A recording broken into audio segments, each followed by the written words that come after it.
Welcome to the channel.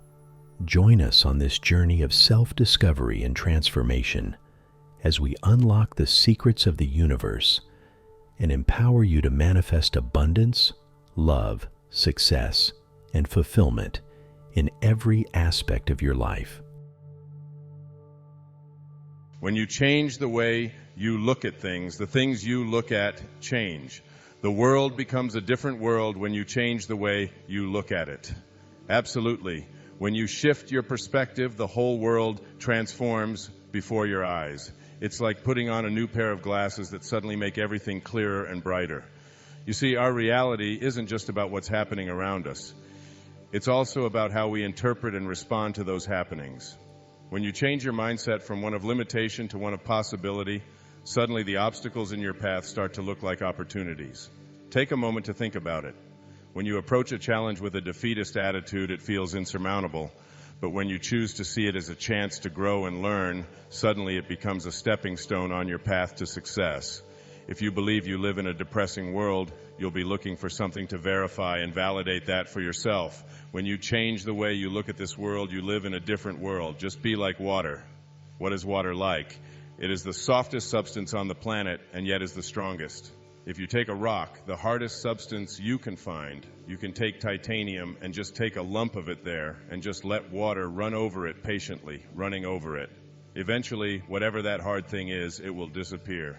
Water, if you want to get a hold of it, if you want to experience water, if you reach in and grab a handful of it, the tighter you squeeze, the less you get. But if you let go and relax and allow and do nothing, you'll understand water. And if you look at this sea, the sea is the lowest. We call it sea level, and it is the lowest place on the planet. And all of the rivers and all of the streams, wherever you see it, they're all competing and fight whatever they're doing. But the sea stays low, and in so doing, it allows all of this to come to it. Practice the Tao Te Ching says radical humility. Stay low. Let your ego go. Let it come to you. And miracles can happen for you. There is something that I refer to as a calling, and it is something that's sort of buried deep inside of us. It's a few years back, I wrote a book for my teenage children. I had 5 of them as teenagers at one time. And the book is called 10 Secrets for Success in Inner Peace. And the reason I wrote this was that I wanted my children, after I'm gone, to, if they ever wanted to know what I thought of as the most important ideas that I had ever encountered, I wanted to put them in this little collection here. The second one of these secrets was something that you've probably heard me say if you've listened to me over the years or if you've watched public television, and it's called, I got it from one of the great teachers that ever walked on this earth. His name was Leo Tolstoy. He was considered to be the father of Russia in 1905. This was the most famous man on the planet. This was before television, before radio. He was one of the real great writers of our time, but he didn't just write great things like War and Peace. He wrote The Kingdom of Heaven is Within, a spiritual text and he was speaking from a position of having an awareness of the power of great spiritual teachers, especially Jesus Christ, in a country that was run by czars and didn't really have a whole lot of religious tolerance. He wrote a little short story, 167 pages, so it's not that little, called The Death of Ivan Ilyich. And Ivan Ilyich was a judge who lived in Moscow, and he hated everything about him, about his life. He blamed his wife for where he was, what his conditions of his life were. He had wanted to be something else in his life, and instead, because of the pressures that he felt were imposed upon him, he went to school and studied law and became a judge, went back and forth every day, but didn't like anything about his life. And if you remember the title of the story, you know the ending, The Death of Ivan Ilyich. And you kind of keep waiting for that. And in the very last page, he is lying on his deathbed, and he looks up at his wife, who is holding his hand. And this is a woman he despised and blamed for the conditions of his life, especially his inner conditions. And the last words he said to her as he died were, "What if my whole life has been wrong?" And he died. I was in the Navy at that time. I was 19 years old. I was on my way to Japan across the Pacific Ocean, and I took out a notepad, and I wrote a little note to myself, and it said, "Dear Wayne, don't die with your music still in you." And that always has had a very profound, I always go back to that as one of the signature moments in my life when I started a journal and started writing down the really powerful ideas. And I wrote about them and have practiced them and lived them. But there is something inside each and every one of us. In India, they call it a dharma, and a dharma is really there's a pull, there's a purpose to your life, and each and every one of us, all of us who originated from the same place and will return to the same place. T.S. Eliot said, we shall not cease from exploration, and at the end of all of our exploring will be to return to the place from which we came and to know it for the first time. He was talking about death. I'm talking about getting to that place without having to die, what we call dying while we're alive, dying to the ego, to the part of us that believes in this thing that we call, Muktananda called it the false self, the part of us that becomes aware that we are something other than what we really were intended to be and what we came to here to do and what we showed up here for the first 9 months of your life, from your conception until your birth. You were in a state of complete surrender. There was nothing to do. Everything was handled for you. Whatever it was that handled it, whether you call it God or spirit or the Tao or consciousness or divine mind, whatever it is, it does nothing, and yet it leaves nothing undone.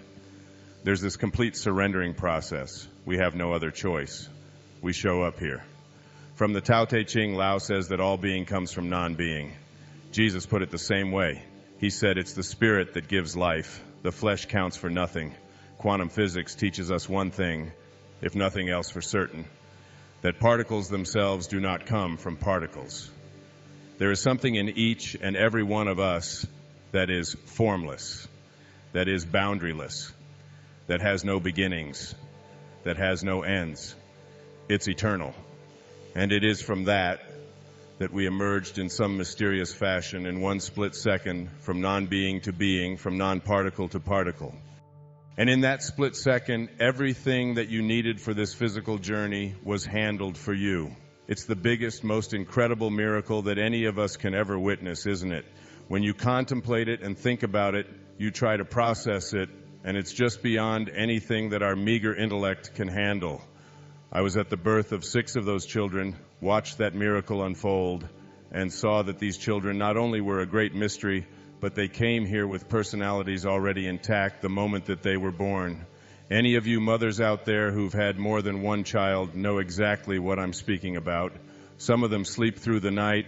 Some of them stick their tongue out at you the first second they see you, and then when they're 18 and they come home, they do the same damn thing, you know? This incredible mystery, this place called spirit, is something that handles everything for us without doing anything. The moment that we are born, this beautiful little baby comes out, and we hold it after we take the mucus out, and we cut the little cord and do all the little wiping off, and hold this little baby, and we look at it, and we say, "Great work, God, thank you. We'll take over from here." And then that was the birth of your false self. This is the time when we take over, and we begin to edge God out of the picture and take it over ourselves, edge God out, ego. We take on this thing called an ego, and it becomes our identification. All of the great spiritual teachers, whoever they may be, teach us the same thing, that this is not the authentic self, this ego of ours. We begin to believe something that has nothing to do with spirit, that perfection from which we originated, which allowed us to become this perfect little creation. It's not too great a stretch for me to imply that if everything that we needed for this physical journey was handled in that moment of our going from non-being to being, that everything for the rest of the journey was handled as well. If we would have just let it be, there go the Beatles again. Let it be, there will come an answer, let it be. But we don't. We start teaching ourselves and our children that who we are is not this divine, perfect creation that knows exactly what to do and what to be. It's already been taken care of. It's already been handled, just like everything else on this planet has a dharma. Every spider, every otter, every flower. Nobody has to interfere with it. Nobody has to tell it what to be or how to do what it is. It just is. It just is. But we start interfering, and as we interfere, we take on this false self. And this false self says that who I am is what I have, so we begin to become obsessed by our possessions.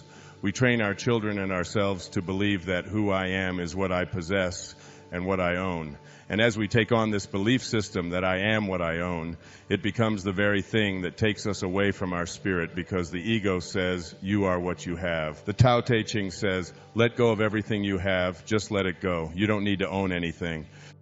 And then we believe also that this false self of ours believes that we are what we do and what we accomplish. So we spend a big hunk of our life preparing ourselves to achieve, to get ahead of the other guy, to get the good grades, to make more money, to be in competition, to evaluate our worth as human beings on the basis of how we stack up to others and how we achieve. The ego says you are what you do. In the Tao Te Ching, it teaches us to do nothing, to do less. That more is less and less is more. And to allow yourself to be guided, to know that there's a divine organizing intelligence in this universe, and you can let it. Lao put it this way. He said, let yourself be lived by it. Let yourself be lived by it, he said. You're doing nothing. You're just being done, just like you did in the first 9 months. You're doing nothing. You're just being done. You're doing nothing. This doesn't mean complete inactivity, but rather a letting go of the illusion that we control everything. Lao Tzu emphasizes that striving and forcing outcomes often creates resistance. And at 68, when I look in the mirror, I can see the same thing happening. I'm just being done. Just try to stop your heart from beating or your fingernails from growing, I used to say, or your hair from growing, but I've mastered that one. And then this false self of ours, this ego, tells us that not only are you what you have and what you do, but you are what other people think of you, your reputation. And again, we go off on this journey of attempting to get everybody that we encounter to accept the fact that if you like me, then I'm a better person. And so we struggle with things like peer approval and getting other people to like us and evaluating ourselves on the basis of how many awards we win and so on. Then this false self also tells us that we're separate from everybody else and that we're separate from what's missing in our life. And the most egregious error of this false self is that it teaches us that we are separate from God, that God is something external to ourselves, something that we pray to and we ask for divine guidance from.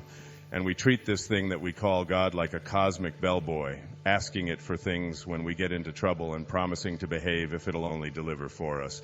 Now, as if this God was a withholding God and had the power to heal you or to offer you the abundance that is missing in your life, but it's holding it back so that you'll contribute more to whatever organizations believe they represent God. And it's a false image. And what happened for me at the age of 65, the day after I turned 65 3 years ago, is that I was called to do something and live something that I had never even imagined could happen. On the 11th of May, 2005, I called my secretary. I called her and I said to her, and I didn't know this the day before, I said, I would like you to take everything that I have in my townhouse, which was my office where I did all of my writing for the previous 25 years, which had over 20,000 books in there and all kinds of equipment of all kinds and awards that were on the walls and photographs and furniture and electronic equipment and tax records and whatever you accumulate in a writing space over a quarter of a century. And I told her as I handed her the key to this place, I said, I want you to get rid of it all. She said, well, tell me which part you want to save. And I said, I don't want to save anything. I want it all to be gone. And she said, and then when it's empty, what would you like me to do with this place? I said, we'll sell it or give it away. And that night, someone called about an inquiry about purchasing this place, which was near a hospital in Boca Raton, who needed to be close to a hospital because of an injury he had received. And he said he would really like to have one of these places, which were very, very hard to come by, and he made an offer. And Maya said, well, it's about $50,000 less than what we can get for it. I said, let them have it. And then when you sell it, give the proceeds to my ex-wife. And I left with no clothes, no shoes. Everything that was in there was gone.